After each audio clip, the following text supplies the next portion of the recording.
Smith. I'm obviously the chair of the Internet SG, joined by my colleague Keith, who's our event organizer. Delighted to be able to introduce you to our speaker tonight, Sam Odubade, who's going to talk to us about rethinking career strategy. And without much further ado, because everyone's here to hear Sam, not me, I'm delighted to turn it over to Sam. And I, for one, I'm looking forward to the opportunity to learn a lot. So thank you ever so much. Yeah, hi everyone. So my name is Sam Odubade. Yeah, so I've been in IT for about 20 years now.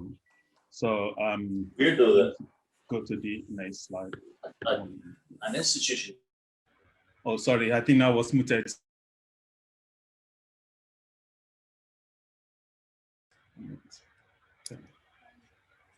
Okay, yeah, I think that's okay now. Okay. Yeah, so yeah, my name is Sam Odubade. So I've been in IT for over 20 years. And I've served in a variety of roles across 4 European countries. UK, obviously. I've also worked in Belgium, France, and then Italy. So I've never been unemployed, so I've always been employed. So my first shock of not being employed was during the coronavirus, during the UK lockdown version 1.0. So I was unemployed for 7 months. And that's from the April 2020 to October 2020. So what I'm doing this evening is to share my experience and then what I learned in that period. So I'm not offering a solution out of unemployment. I'm just sharing my experience. And also I'll be referencing TOGAF framework. So please do know that this is not a TOGAF webinar. So please don't ask me any technical TOGAF questions. So I'm going to be using this article I read in one of the Harvard Business School articles. So I'm adapting this article to share my experience during my unemployment and also to discuss what I think I should have done before I was unemployed and what I believe I should do just to kind of get myself up to date with my skills. So it's an article from Einstein and his colleagues. The actual title is Leader as Architect Alignment. So what I've done is I've renamed it as a job seeker as architect and then alignment. So from the screen, we have inputs and then we have output. So the job of a job seeker is to take the inputs and then transform it into output. So which means you go into the job market, you look at what the market is asking for, and you take that as your input and you develop your own strategy. And then you use who you are, that's your identity. And then you manage all these 4 individualistic elements. That's yourself, that's your structure around you and system around you. The culture of job market, what do recruiters are looking for, what the employers are looking for, and then the critical task of finding a job. At times it can be very challenging, when you keep on applying and you can't really seem to find somebody who's interested in what you have in terms of your competencies and skills. So so it's your job, it's your responsibility as a job seeker to define a strategy. It's your responsibility to shape your identity and to manage all these 4 key components that I've put in these individualistic elements. So going to the next slide. So what I've tried to do is to use TOGAF framework. As people who are familiar with TOGAF framework, they will know it is a framework for enterprise architecture. So because I have a TOGAF certification, so I've seen the parallel in how I can manage my challenges in terms of what does the market want in terms of looking for a job, and then what do I have, and then finding out where the gaps are and what I can do, to kind of manage myself.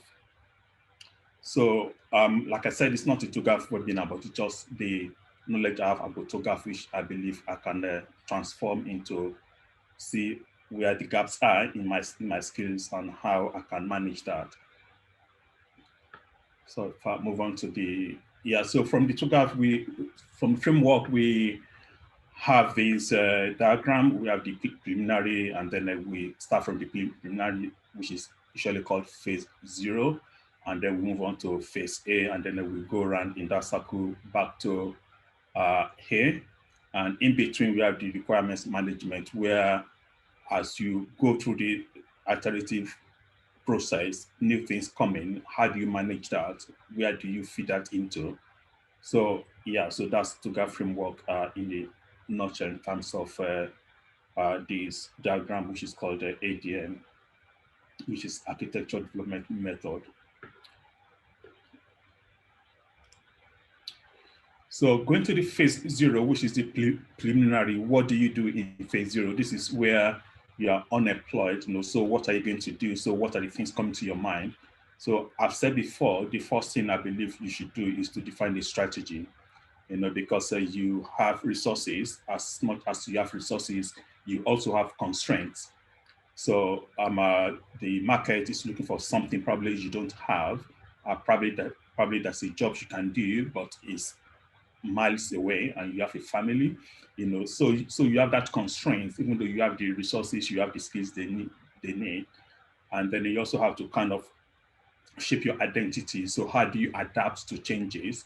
Who are you really? So you have to look at that, and also you have to make sure that all these 4 components, yourself, your structure, the culture of looking for a job and looking for a job, they all interact, because there's an interaction between them, and then those interactions have to align.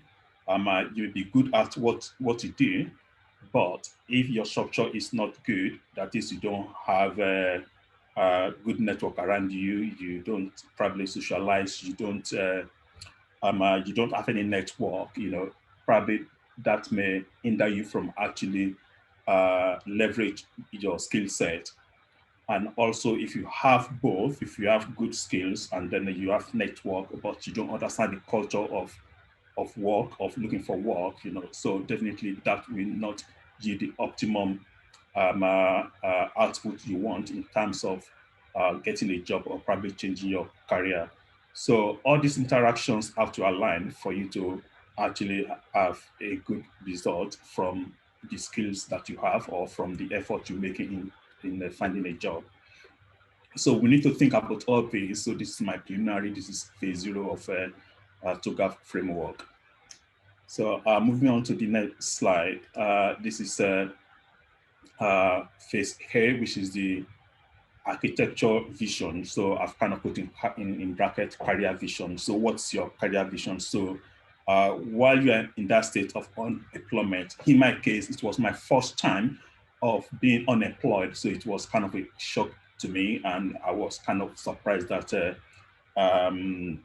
it took me almost 7 months to get my next job. So we need to have a vision. Okay, which job are you looking for? How far do you want to go? Do you want to look for a job within your locality? Are you willing to travel within the country, or are you looking abroad? So you need to have that vision. So part of it is to identify the stakeholders. So who are the stakeholders in this environment? So we have the recruiters who actually we look at your CV and then probably put you forward to an employer. So perhaps you have employers of choice, you have a company you want to work for. So you need to look at what are they looking for. Do you have what they're looking for? Do you have the characteristics of their potential employees?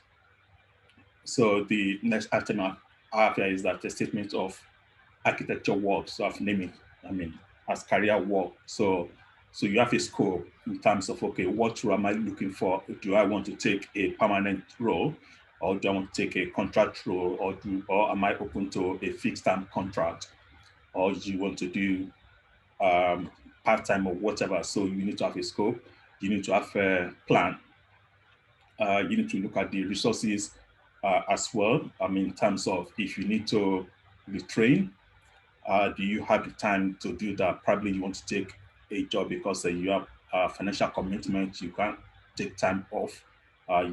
While you're in between the role you are looking for, you've taken up a job. So we need to look at that in terms of resources. You need to look at your relationship as well, because relationship is a resource as well. You know, relationship you form probably with your colleagues while you are working with your manager or with your recruiters, agencies, and so on. So you need to look at that as well. So you need to look at a roadmap and schedule. So if you are going for a training, when do you want to start?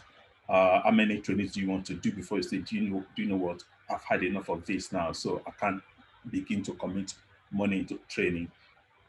So you need to look at the KPI and metrics. For example, in between time when you're looking for your next role, you might say, okay, I need to publish articles so that I can be out there so people can see the skills that I have. Probably you want to be blogging, probably you want to say, okay, well, on a daily basis, you know, I'm going to be applying for 5 jobs. Also, you want to look at your communications plan. So who are the important people to talk to? You know, recruiters, friends, family, or past colleagues. And then you also need to have a plan about, okay, how do you follow up calls? Because what happens is if you're applying for 5 jobs a day, and then a peradventure a recruiter calls you, you want to make note of that, such that if you need to make a follow-up call, you're not calling somebody who has already called you.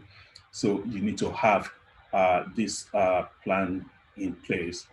During my unemployment, what I did was that I'm actually an executive MBA student with the business school, formerly CAS. So during my unemployment, I decided to suspend my MBA because I couldn't combine looking for work at the same time pursuing my MBA, because I found out that when I look at the job market, what they wanted, I didn't really have, because many companies were moving to the cloud. Many companies were looking at, I found out that they were more looking for certification in IT, in some security domains. So I had to put my MBA on hold, you know, to pursue that certification in order to have my CV being looked at in the first place. So we need to have that vision, you need to have that plan. So that's the essence of what I'm talking about. Okay. The next slide, so which is phase BCD. In the TOGAF framework, this talks about business architecture, data architecture, application architecture, technology architecture. They are all similar in the sense that what you need to do for both of these phases of TOGAF is you need to define the baseline, you need to define the target architecture, and then you need to identify the gaps. So they are all similar in terms of business architecture. You look at the business requirements. In terms of the data, you look at the data aspect, whether you need some data, do you need to acquire more data, or where does data reside, and so on. And then the application side of things is, okay, do you have application? Do you need to probably write the software to kind of meet the business requirements? And then you need to change the technology. So basically all these phases is talking about defining the as is and defining the to be, and then also finding the gap. So the way I look at it is about you looking at the job market, which is what I did when I was unemployed. I went to LinkedIn, I looked for roles I'm interested in, look at the requirements. I searched for, I think I picked the first 10 jobs. I went to other job search engines. So I picked the first 10, and then I look at the key requirements they were looking for. And then I also look at what I had, and then I find out the gap in my skills in what the employers were looking for. And that's what informed me about me having to go for my certification because I could find those gaps in my CV. So in identifying the gaps, what we're looking for is alignment. Do we have alignment or congruency with what the market is looking for? So, and then how well does your current skill set, support these critical tasks of finding a job? So do you have skills that the employers are looking for? So we are looking for that alignment. And this is what we do in this phase of BCD from TOGAF framework. Okay, the next slide. So this is phase E. This is opportunities and solutions. Yeah. So here is when you define your implementation and then the migration strategy. So from the previous phase, so now you've identified the gaps. So you look at what the market is looking for, what employers are looking for, and look at what you have. So you want to determine the inconsistencies. For example, if you are a DBA, and then you find out that actually employers are looking for DBA that has cloud experience because they're moving their database from on-premise to cloud. So you need to mark that as inconsistency in your skill set. Also, you want to find out the essence of the misalignment. I can't give you an example on top of my head, but basically, you want to find out whether you need to retrain, basically. Maybe what the market needs now, you don't really have it at all, and then you need to go for training. So in this phase, so you need to kind of have a corrective measures to address this misalignment. So you need to have a plan. Okay, how do I correct this misalignment? You need to determine, okay, what am I going to do first? What am I going to do next? For me, like I said, I had to suspend my MBA. It was a painful decision for me because I was hoping to finish the MBA this year, but now I had to postpone. I had to delay by 1 year, but I had to do what I needed to do. So here you define, okay, what do you need to do first? What do you need to do next? And also you need to think about a transitional plan. So depending on the gap that you have in your skill set, so probably you find out that I have 3 certifications that I need to do, or maybe training or something else, so you need to, say, okay, well, I can't do all these 3 trainings at the same time. I need to choose which one I'm going to go to do first.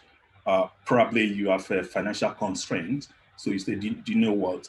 Let me go for the low hanging fruits. So within this phase, you determine all that.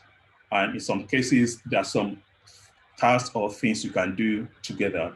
For example, if you are doing training, you want to be doing volunteering as well, in order to kind of keep you working also. So you just have to think about it. So the essence of having this on the slide is for you to think that, well, there are some things that can be done together.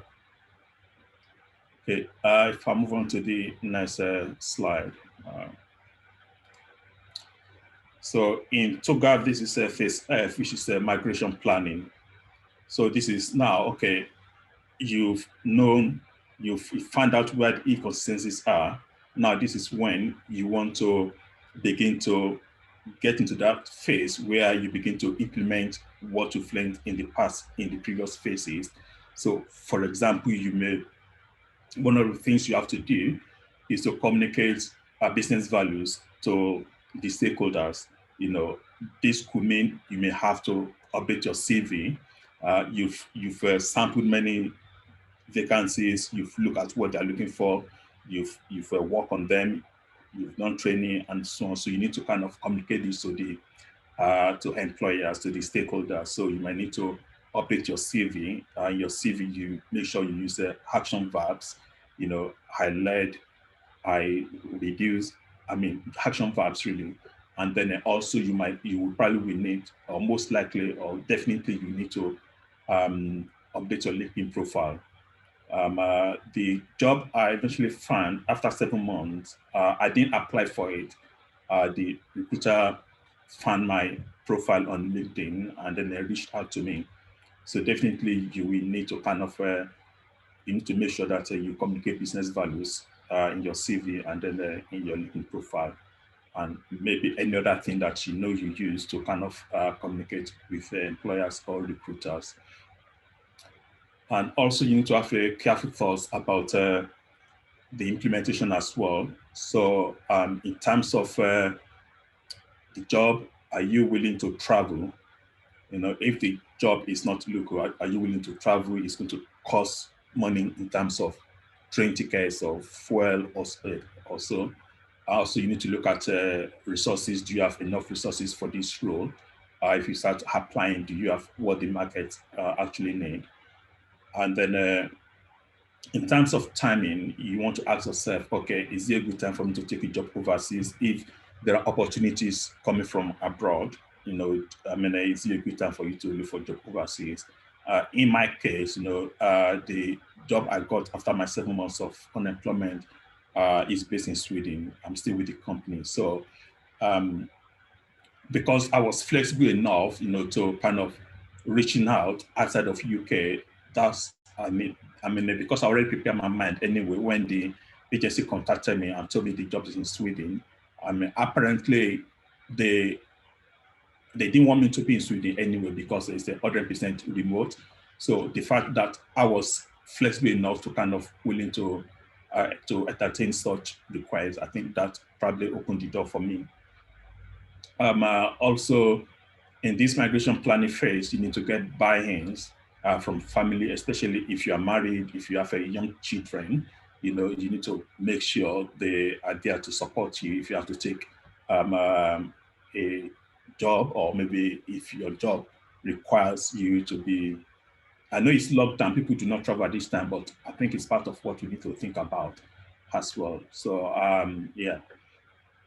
Okay, in terms of constraints, you know, employer demand, in terms of, you might find a job that you believe is below what you were earning before you became unemployed, you know, so that constraint is there. In my case, I had to take a 20% cut, you know, in terms of my earning. I mean, I'm an IT contractor, so my daily rate was reduced by 20%. So, but that was fine with me. So you need to actually think about this side of constraints as well as part of your migration planning. If I move on to the next slide. So this is phase G, implementation and governance. So yeah, I say stick to the plan.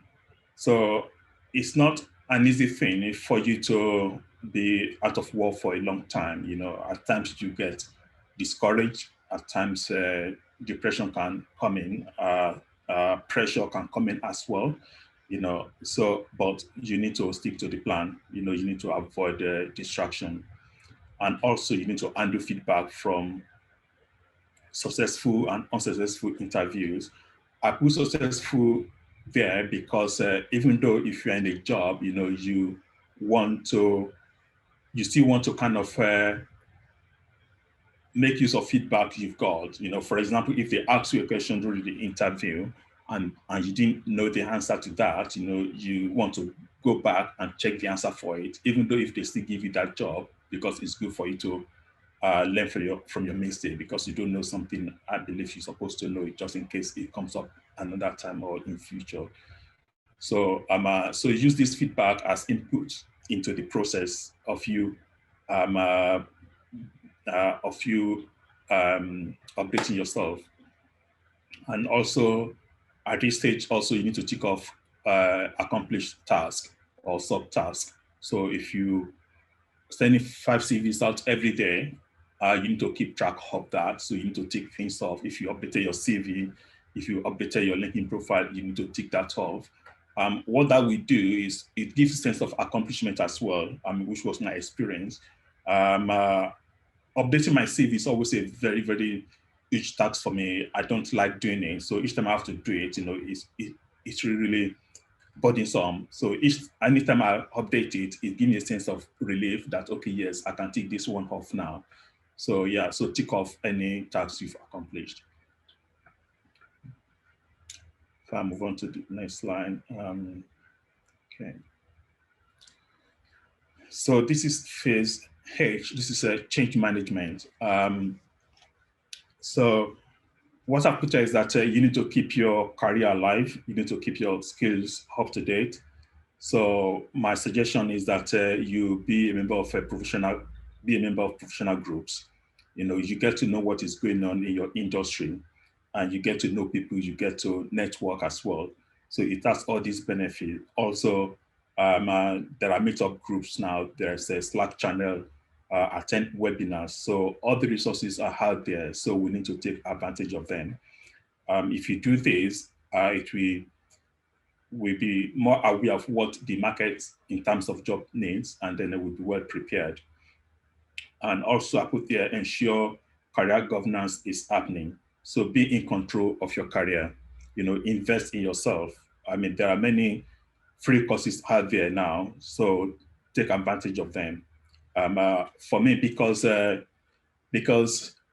was always employed, so I didn't really take all these things serious as I should until I became unemployed, and that's when I said, do you know what? I need to be on top of this. So be in control of your career. Ensure career capability is maintained. So upskill. I've talked about that. So upskill. Monitor changes to business enterprise. In my experience, what I found out is during the COVID, many businesses had to change their business models. So many companies were looking for people who have knowledge of cloud. So monitor what is going on within your business. You know, your business model may change, so be ready to change as well. Monitor what's going on in your industry. Monitor what's going on in the technology being used in your industry. So I've put cloud there, I've put IoT, I've put AI, and then the machine learning. So for me, I had to add cloud knowledge to my skill set. So because many companies were looking for somebody that has cloud experience, even though if the job is not 100% cloud, but they still want you to have knowledge of cloud. So do keep your career alive. I do all these things, and that will put you in a good shape. On the last slide.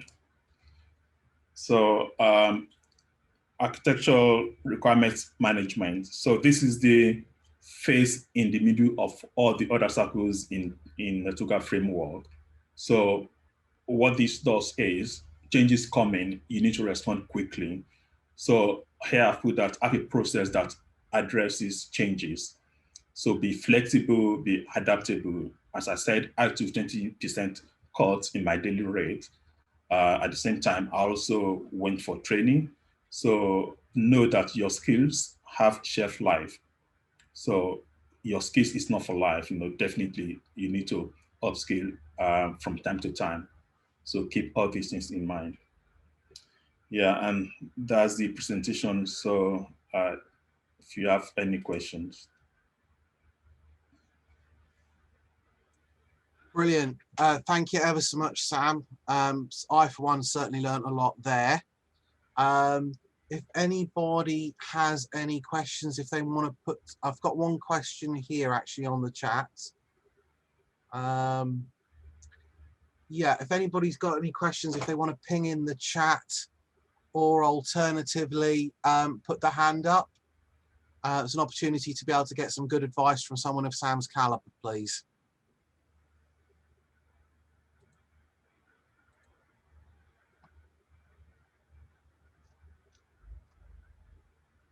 Okay. And what I'll do is. Hi there. Can you hear me? Can, sir. Yeah. Good evening. Hello there. This is Lawrence. Thanks for that presentation, Sam. One quick question from me is, how did you find the process of interviewing for jobs during the COVID pandemic? Did you find it advantageous or a detractor for your process of finding a job? Yeah, it was a bit strange, having to wake up early in the morning, dress in suit, and then go for interview, and only to find that the guy who's interviewing you is wearing t-shirt, so you do look overdressed. So apart from that, I don't think I had issues with it at all. Though you could not read body language properly as you should, as I would like when I go for interview. Yeah, I think it was not so bad, but I think I prefer face-to-face, to be honest. Great. Thanks for that. Did you have a follow-up, sir? No, that's great. Thank you, Sam. Yeah, I think it's an interesting time, but your feedback is heard. And thanks again for your presentation. You're welcome. Sam, let me ask you a quick question. I've been in the same sort of situation as you have, by virtue of obviously, like yourself, very qualified, very experienced, etc. A lot of people have said to me, obviously, we've seen, if you will, an upper echelon hiring bracket kind of compress and condense onto the one below that. And a lot of people, and again, I put myself in this bracket, have kind of been left playing musical chairs a little bit by being seen also because of what's happened to have become very overqualified when changing the market. What would be sort of your response to that opinion? And do you have any advice for anybody? And again, I put myself in that bracket who kind of feel they've been left to play musical chairs a little bit by virtue of the fact that the bottom seems to have dropped out of the hiring market in the last 12 years due to too many people becoming available. Yeah, yeah. Is that something common in your experience? Oh, yes, yeah. So I saw people asking me to take, okay, yeah. I think the first thing is you just have to be flexible because at some point, all I just wanted to do was to survive financially. Yeah, so, but on that point, Sam, yeah, what would be your best advice for anybody who's getting repeated rejections by being seen to be overqualified and too expensive? How do you reassert your value in the right way and price yourself back into the market? Because that's something I, for one, would love to hear a bit more about, please. Yeah. Okay. I actually thought about this during the time of when I was unemployed, and then when the job I did now, when they offered me with a 20% cut in my daily rate, which is a lot. I said to myself, one of the challenges is my next contract, they usually ask me, okay, how much are you being paid per day? And they don't want to pay anything, maybe £20 more or so. So I said to myself, well, the point is I need to survive. I'm going to take it. And my philosophy then was, if I was a business at this time, I'll be offering discount to my customers. So I said to myself, okay, I'm going to offer discounts to my employers. And then when COVID is over, when things get back to normal, then I'm going to hike my price.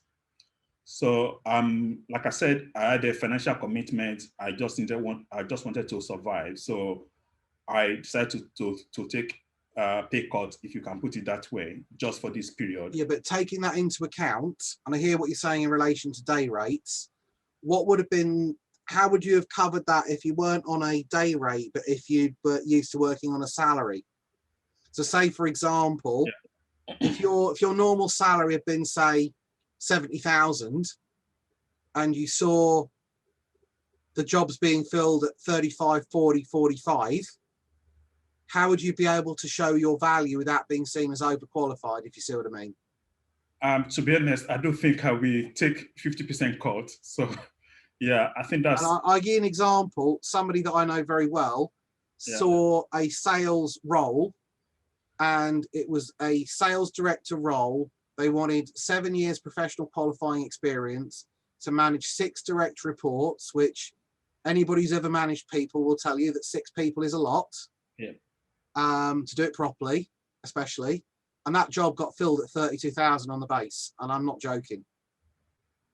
I think that's not human to subject people to such. Well, there's like a whole upper echelon bracket the 60 to 80k bracket, people have been filling those jobs at 40 to 45 and less, just by virtue of the market being so totally oversaturated. Yeah. And I'll share another experience quick, if I may. I myself spoke to a recruitment firm today who won't be named as much as I would like to. And they said that their client had made a conscious decision that they would not hire anybody who'd been furloughed or made redundant during COVID for a unified comms role, because they felt anybody with any ability would not have been in that situation due to the nature of the industry. I took it with extreme offence. Yes. Reported it, and because I have to, because I'm on the committee of the Communication Management Association. Full disclosure, I'm also a counsellor, so I felt there was a public responsibility. And when things like that happen, it makes it very difficult, and obviously it increases the value of the advice from people like your good self, Sam. Yeah, yeah. I think government should look into that. I think that should be that should not be tolerated. You know, people should not be put to that. Well, to me, it's discrimination against a protected minority. But again, how that gets enforced in law, I do not know.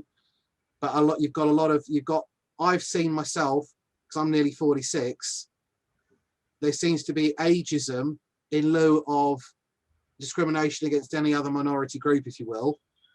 The overqualified thing, and then a lot of people have been saying they won't hire anybody who's been furloughed, and I just think it's totally and utterly wrong. And I just wanted to share the experience with everybody, and hopefully it might help somebody. Yeah, thanks, Paul. I think that should not be tolerated. If I don't know if we have any regulatory body who can look into that. You know, that should not be tolerated at all. Yeah. Paul, hi. Sorry, I don't have a raise hand button. Do you mind if I? Yeah, I of course you can. No, we're all friends here. Please Hello. fire away. Thanks. My name's Jonathan. I work in local government down in Kent, and just hearing what you're saying there, Paul, makes me wonder how do people consider with the overqualified sort of risk when it comes to salaries and being turned down? What are people's views on not putting all of your qualifications on your CV? I get if you said you had more qualifications than you had, that would obviously be pretty much fraud. You can't claim to have a qualification you don't hold, but perhaps not claiming to have the things you've got would get you over that hurdle. You wouldn't be seen as overqualified. What do people think about that? It's an ethical dilemma, isn't it? I've actually been asking myself that very same question, and bless you for answering it. All I can say to you is this: I literally got to the point where I said, look, I could do what you said. And someone I knew and trusted said, you know what, Paul, anybody that knows you, hears you speak, or in an interview or whatever is going to know X, Y, Z. And you've got a legitimate right to protect your value in the market. And it's only, to be honest with you, it's only literally this week that I've seen things starting to come back. The line that I've been using in answer to your point is to say, look, I'm not overqualified, I'm undervalued, and here's an opportunity for you to get a de-risked hire and pick yourself up a bargain. Yeah. And it's difficult because I think anybody, touching on what you said, has a legitimate right to protect their value. And it's so difficult just by virtue of the fact that the supply and demand imbalance is so fundamentally extreme at the moment, for want of a better word. And many people have been saying to me, Paul, a bit like what Sam said, just need to grab a lifeboat while the seas are choppy. And I'm paraphrasing, Sam, forgive me. It's all right. But it's very, very difficult in lieu of the fact when people consistently, throw overqualified, because and again, I'll give myself an example, Jonathan. I can take away my counsellor credentials, I can take away my professional membership credentials, I can take away my certifications, but that's my unique proprietary value that gives me value above X amount of figure anyway.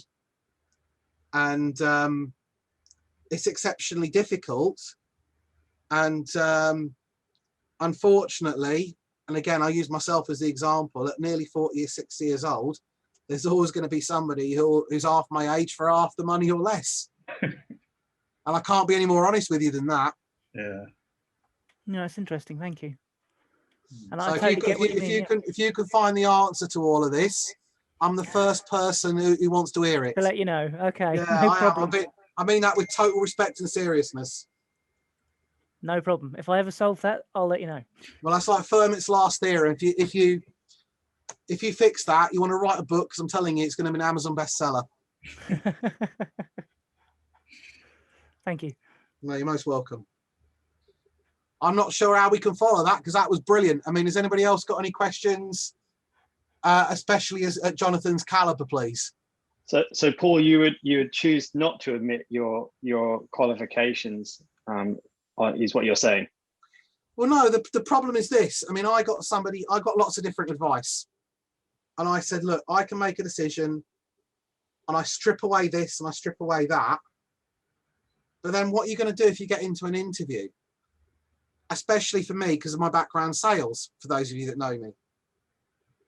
And at the end of the day, anybody who's in an interview that really wants something, you're going to pitch as hard as you can in the best way you can. Yeah. And clearly, by taking away any proprietary assets that you've got, surely you're undermining yourself and doing yourself down. And the conclusion that I came to, for right, for wrong, or for good, or for bad, was to say, look, here's my USP, here's my value. You know, I, as Paul Smith, can go in to a sales discussion. I can go in as an experienced sales director, worked in multiple sectors, multiple industries. Yes, I'm also a project manager. Yes, I've also got responsibilities, BCS and other memberships, and yeah, I'm a counsellor. You know, and by the way, you know, I'm potentially be willing to be hired for lower than I would be, because guess what? My typical hiring bracket has been compressed onto the one underneath it. And that's the conclusion I've come to. And my phone has been busier this week.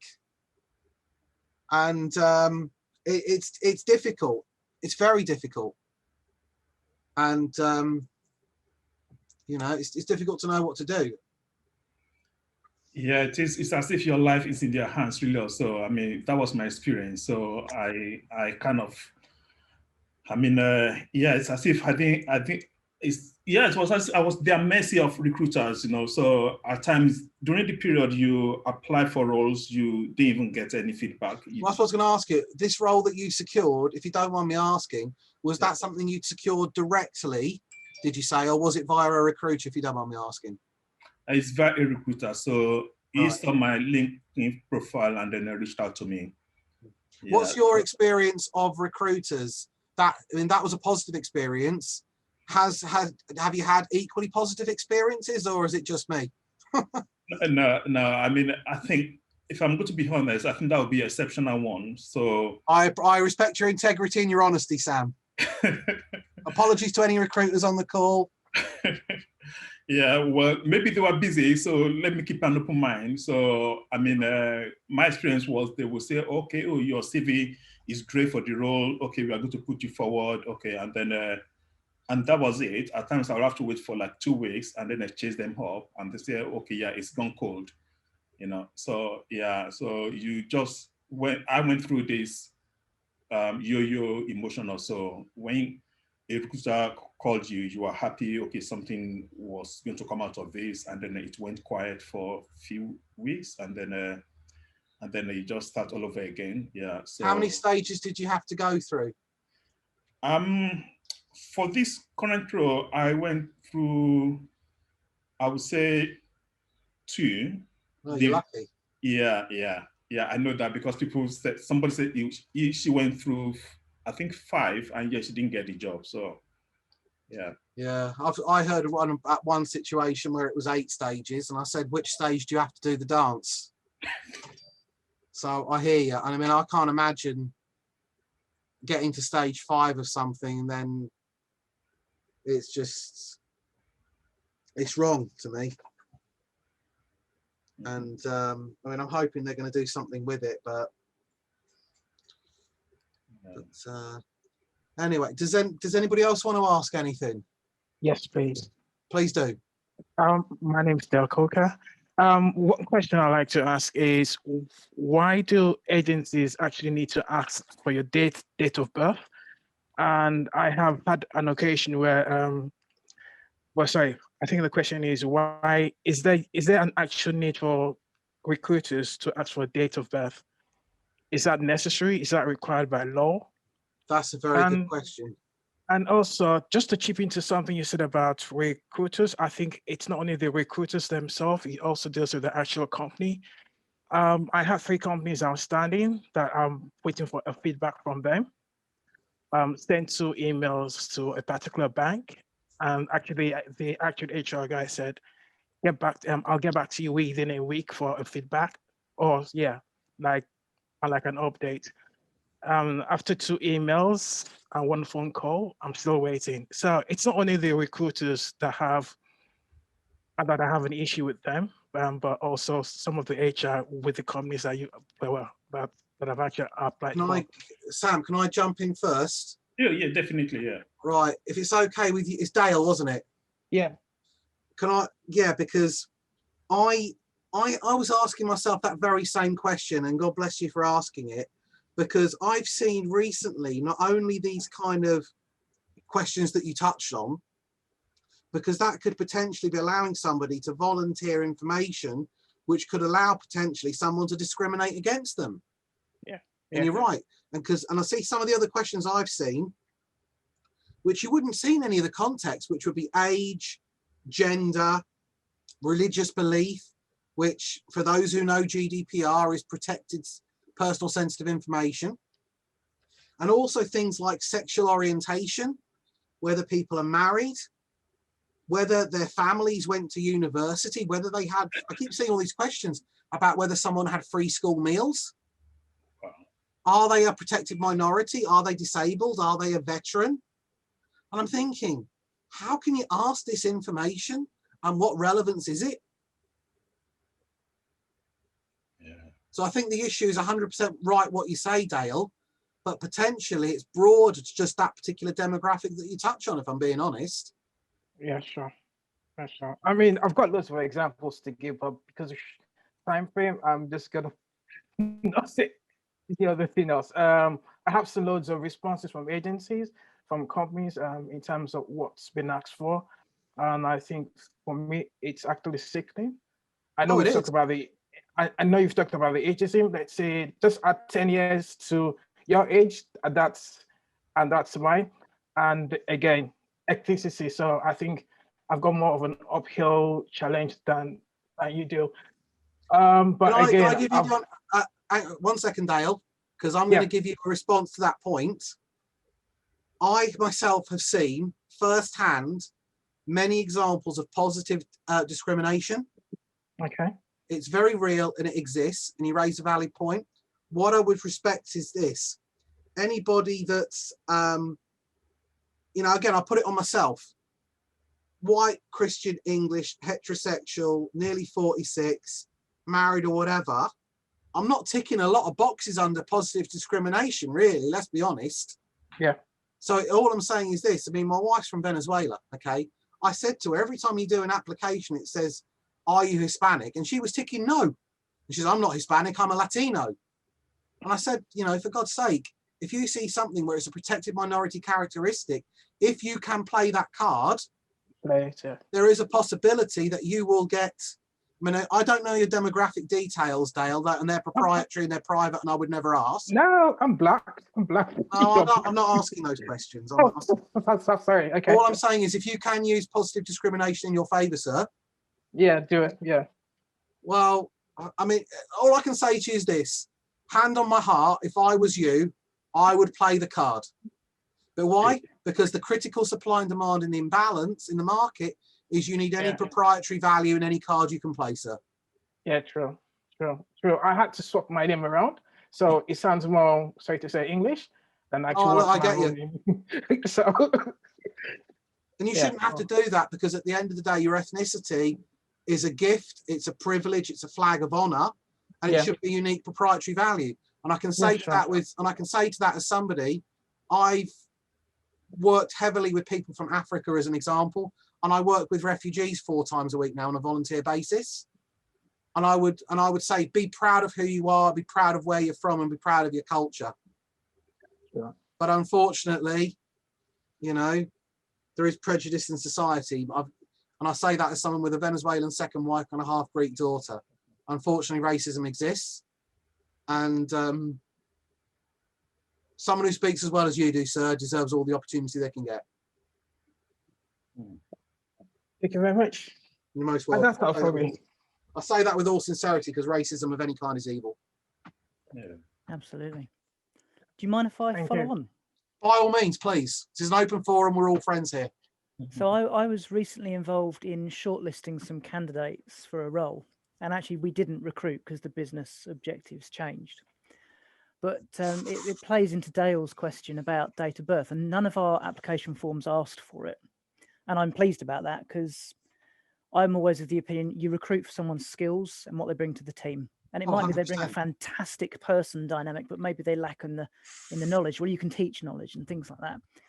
One of the things that would have been useful is when people said what they studied at university is when they did it, because some of the job applications we got didn't have that information. And I actually lecture at one of the universities on occasion, so I would know what was on their syllabus, but it wasn't there. So that was a bit strange. But the other thing that I thought would have been more useful, because as you say, Paul, there is this discrimination, and it is quite abhorrent. There is unconscious bias in everyone, and the BCS do a course on that, which is quite an eye-opener. Yeah, it is. And it would have been quite fascinating to actually have had sort of a double blind system. So you literally get the application form, no name, no date of birth, no race. So all you've got is the skills in front of you and like the personal statement. And it was the first time I'd ever done any shortlisting. And I thought, actually, I'd have preferred it like that. So I can't bring any subconscious bias in. I'm literally looking at, here is a person, here's what they can do. And then gone for the next stage. And I haven't ever been in a situation like that before, but it was really interesting. I don't know why more recruitment isn't done that way, because I hate the box where you have to fill in the form, don't you? You know, what's your it's equality? ridiculous. It's like, well, as like you, I can put down white, Christian, heterosexual, male. I was like, well, why do you need this information? It doesn't help you relate to me necessarily in conducting my job, and you don't need it at the application stage. So I'm wondering, is a double blind sort of way during the application process perhaps the way to go? Sorry, I appreciate I've rambled there, but No, you're right. And I'll tell you this for sure. I've got a call tomorrow with the head of communities from the BCS at 11 o'clock. I'm going to mention it to him, because from my perspective, I am as sick of this, Jonathan, as you are. And I really think the BCS should do a thought leadership piece and say, why is this information being asked for? And where, and for me, where's it being stored? And C, is this in compliance with GDPR and other laws? Because to me, you know, it's my own opinion for what it's worth. And I'm going to sound politically incorrect now, and I apologize. In recruitment, and I'll make it general, whether it's internal HR, and I've got over 40 certificates in the field, because you have to as a sales manager, I'm afraid. What I've seen is the underlying discipline is to disqualify out before you disqualify in, because they're box shifters. And they're looking for the square peg for the square hole. And the transferable skills argument has largely gone in the last 12 months. And I'm not trying to sound old, bitter and twisted. I'm trying to be honest with people, just in terms of my experience. And the key thing is, I agree, I don't think these questions should be asked. And I really think the BCS should take a stand against this, particularly in relation to our industry. And there needs to be better practices, because I think people are being discriminated against, first and foremost on age. And I know I'm on my soapbox, but that's just how I feel. well, I'd certainly support you in that proposal to the communications. Can't say it's going to work, but we've got to try. Yeah, I mean, anything that improves society, isn't it? That's one of the BCS's stated goals, making IT It's good for crazy. society. You know, Well, if I was hiring somebody and I could get an 80 grand hire with X amount of experience and a good track record for 35 grand, I would think myself that every day I had that 35 grand person and they improved everyone who was around them, I'd think, you know what, that's a bit of a bargain. And I tried that in an interview the other week, and I went down like the Zeppelin did.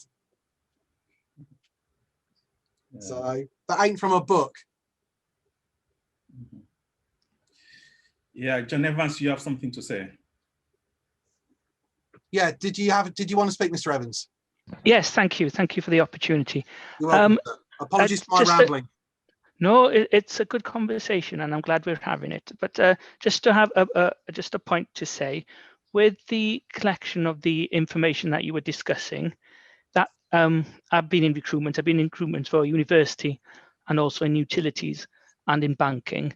That information doesn't come to me.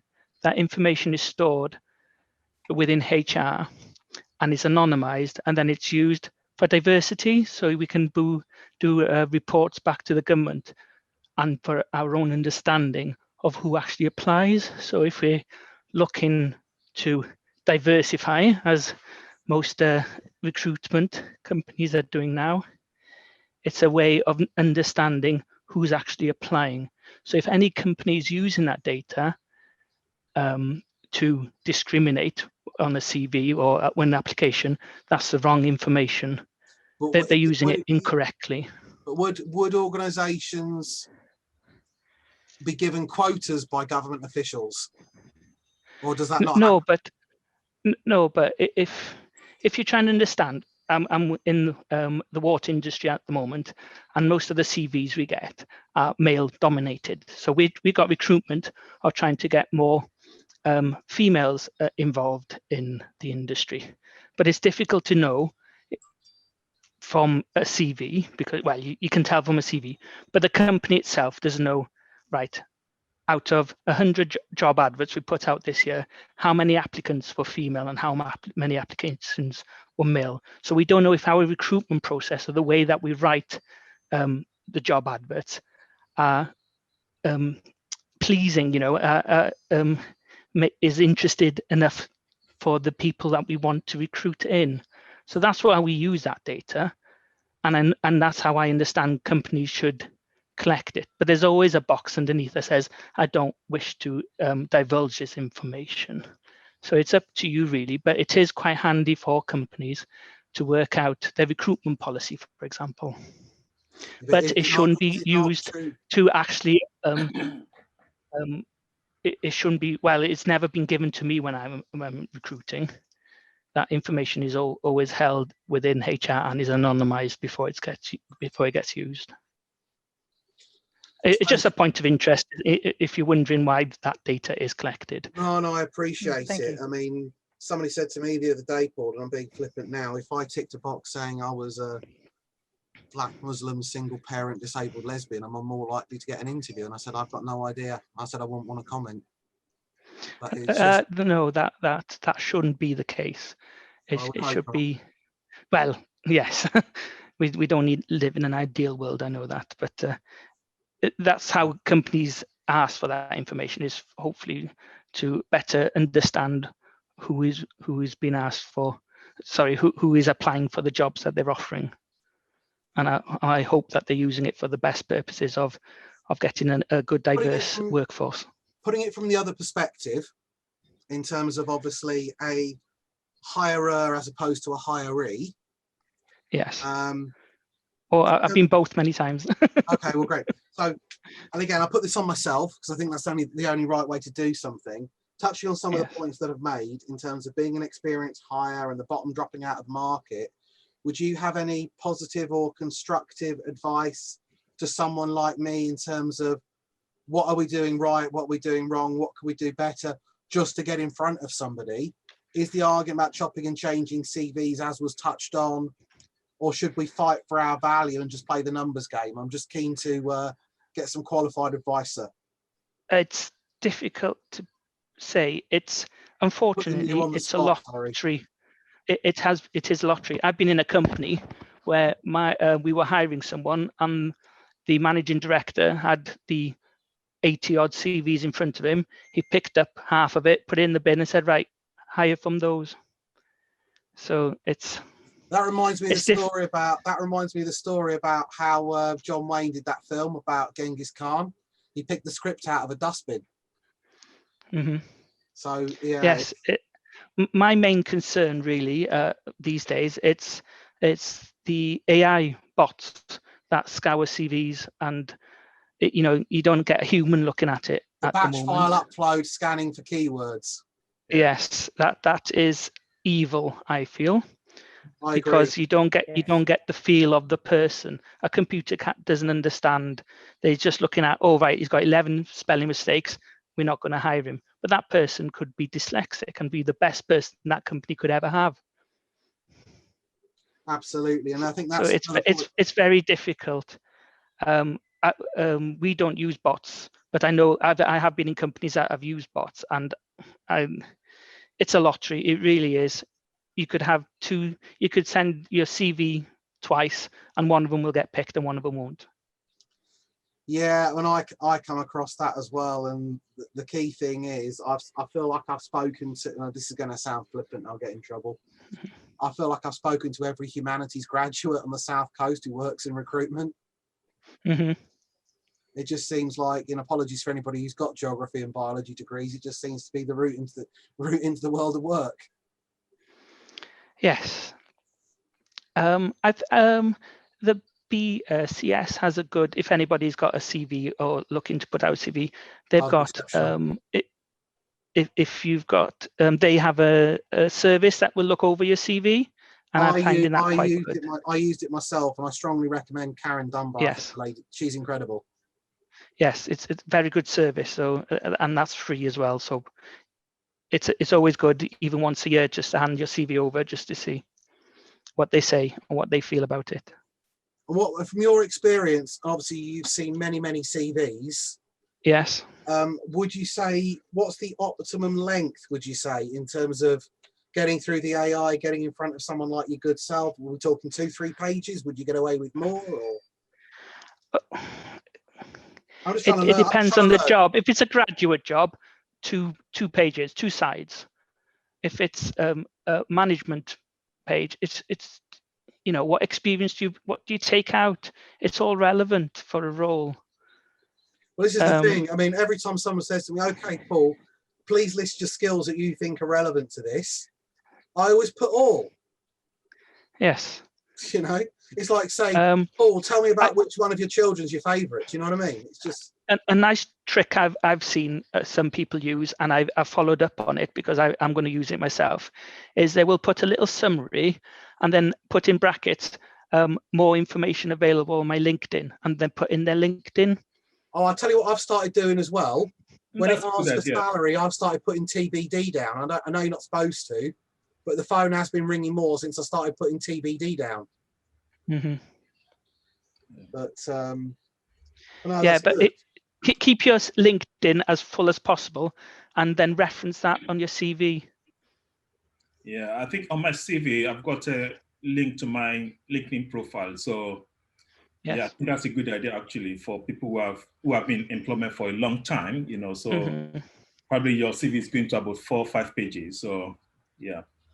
And another good tip, if I could add it, is if you are moving jobs, or if you have a new team leader or a line manager, ask your previous or line manager to write a little script on your LinkedIn, saying listing your skills and how you work and things, like a little reference kind of thing. Only a few lines, but that is so helpful to understand the kind of person you're going to recruit. Very good. I mean, do you mean like a testimonial? Yeah, sort of. Yeah, it doesn't have to be pages and pages, just a paragraph or 2. It just gives you a feel of the person you're trying to recruit, which you don't get from a CV. So anything that focuses on skills and achievements and solves problems rather than causing them. Yes, the soft skills are always handy, which you can't really put down on a CV. Yeah, no, that's a very good point. It's very good. So touching on John's very good points, does anybody else want to come in? This is an open forum and we're all learning from each other here. It's good. Yes, thank you for the opportunity to speak. No, you're very welcome. If you want to speak, by all means, you can just take yourself off mute and please feel welcome to contribute, because we've all got different experiences. I mean, Paul, just a question for you. I mean, will you consider a part-time role or a contract role? I mean, while you are still looking for a permanent one? The answer to both questions is yes. My only reservation in terms of the contractual stuff is this whole IR35 situation. Yeah. and I can only speak for myself. The potential tax issues of jumping between PAYE and self-employed or whatever, that personally would frighten me. Yeah. Because I know what HMRC are like. No disrespect to anybody who might work for them, because God bless you and thank you for everything that you do, and you inspire me every day. But you know, from a personal level, I'm frightened of them. So yeah. That would be my only reservation in answer to your question. Yeah, I think that is valid, because yeah, it's a nightmare for contractors, because I don't want to end up like Gary Lineker, if you've seen the news. They're after 5 million quid. Yeah. That was a bit scary. Yeah, it is really. Yeah, I think the contract job is drying up as well, just because of R35. So yeah. And what I've been doing is obviously I've got my council duties which keep me quite busy. I do a lot of charity work as well, particularly in terms of Africa, and I've been trying to do some helping out and with some MSPs in terms of scale ups. Just touching on all my experience. And the key thing is, underlying your point, if I may, is obviously plugging any gaps on a CV and showing a range of competency, skills and experience to give yourself that fighting chance. Because, you know, I stand to be corrected by the, you know, likes of yourself and John, but gaps on your CV are a killer. That's the first thing that's going to get you through the cracks in an AI, isn't it? Yeah, I mean, in my experience when I was in between jobs, yeah, I think 1 or 2 recruiters asked me, "Oh, why the gap in your CV?" And I said, "Well, because I'm in between jobs." So I was surprised for her to ask the question. So yeah, I mean, there's nothing you can do about it. I mean, the only thing you can do is to fill in with a voluntary work if you have one. So well, this is the conclusion that I came to, and I said, look, my skills training and experience now is better than it's ever been, and I'm de-risked by the contraction in the salary brackets. Here is your opportunity to pick up a bargain. And you know, it's difficult. It's difficult because, you know, it's hard to get jobs at SMEs that work in WeWork buildings when you're 46 with the experience that someone like me's got. And I just think, is that politically correct? No, but it is honest. Yeah. It's, if anybody's tired of my voice and wants to speak, by all means, please do.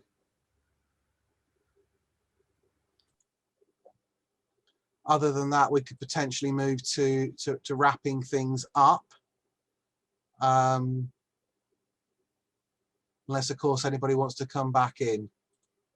Speak now or feel that you've missed the boat in half an hour.